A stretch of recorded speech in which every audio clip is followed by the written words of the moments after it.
everyone, welcome to week 4. It's been a lot of information so far, and I appreciate you guys working diligently to complete these assignments that you have and working to the best of your ability. I'm seeing a lot of quality work, so great job to you all. So this week we're going to be in week 4 and chapter 5 of the book, which is going to go over health and human rights. So this week we're going to talk about how human rights are, um, you know, entitlements that are allowable and due to every single person simply because they're human, and it's universal. So no matter what a person's situation is, um, you know, race, creed, anything like that, these human rights are entitled to them.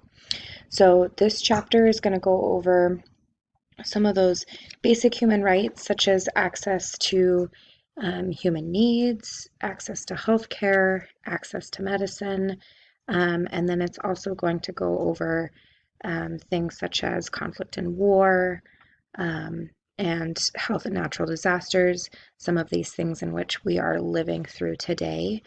But the very main point of this is that we want to identify that global health is essentially founded on the idea and the principle that all people have the right to the highest attainable standard of health. And so advocating for everyone's human rights is a core part of achieving that shared goal. That is the main takeaway of this chapter.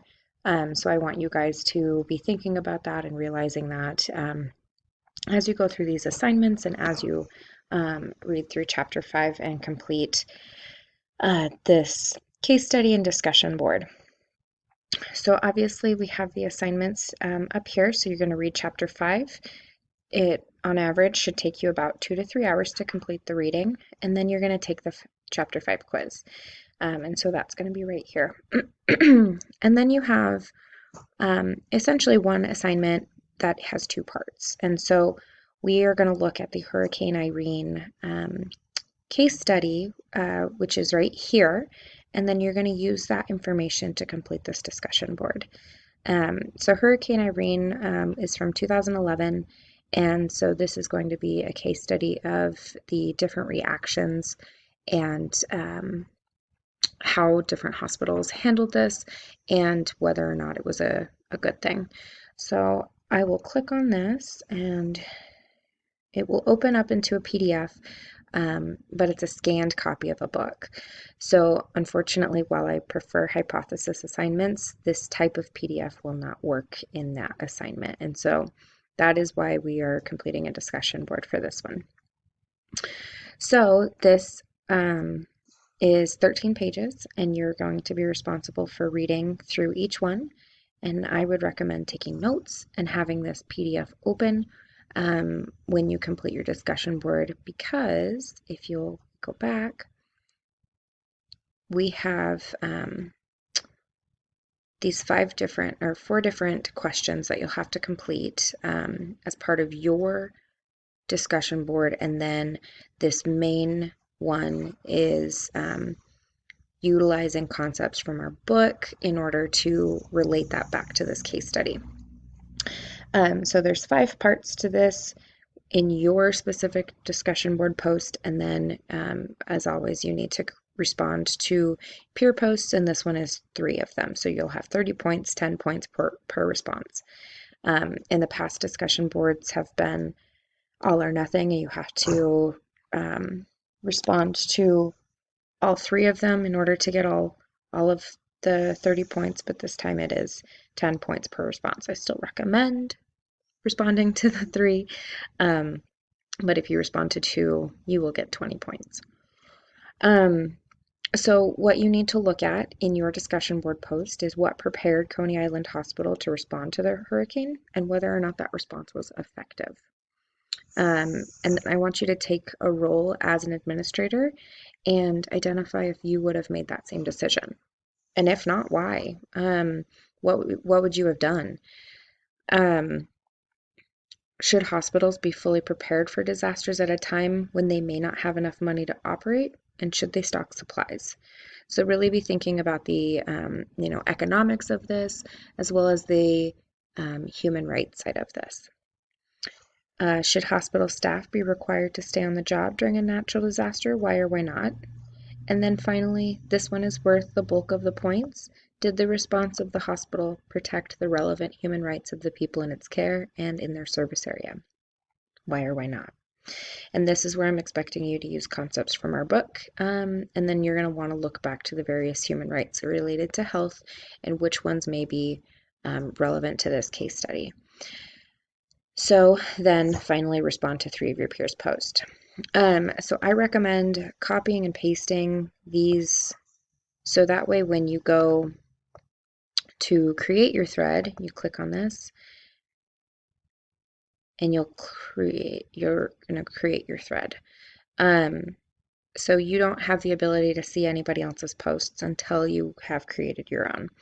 So you can create a thread. It will have the information up here, but you can click and paste the information down here so that way you have the you have the ability to know which questions you've answered or not, because I am wanting you to answer all of these questions. Okay, so let me go back.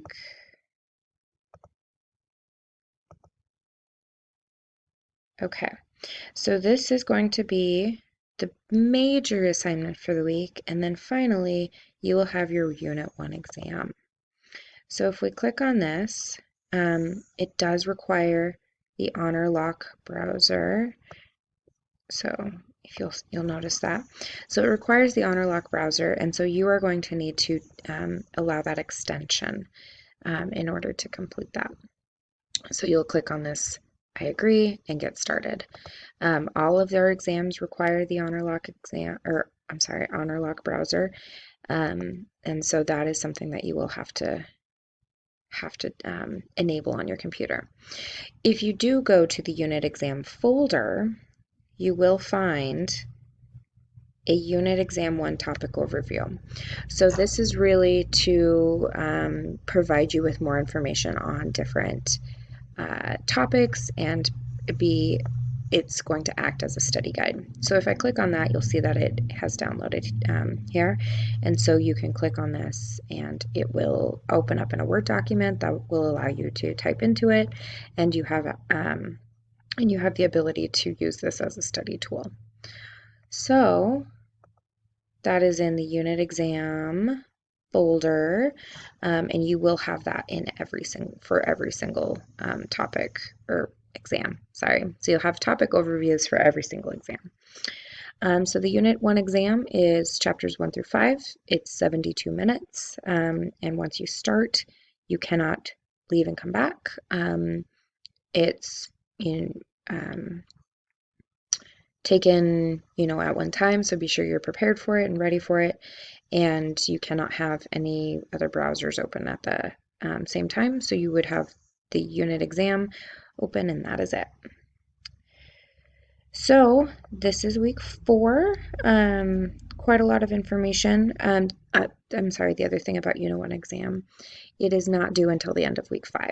So the exam is not going to be due until September 24th, because there are some people who, would prefer to take it this week, and that's great, but we are still going over the information for the last chapter this week. So depending on the timeline of, how you divide up your work for assignments, you may not get to, the exam until Monday or Tuesday of next week, and that's okay. It is not due until the end of week 5. So let me know if you have any questions about anything over the week, and I hope you all have a great one.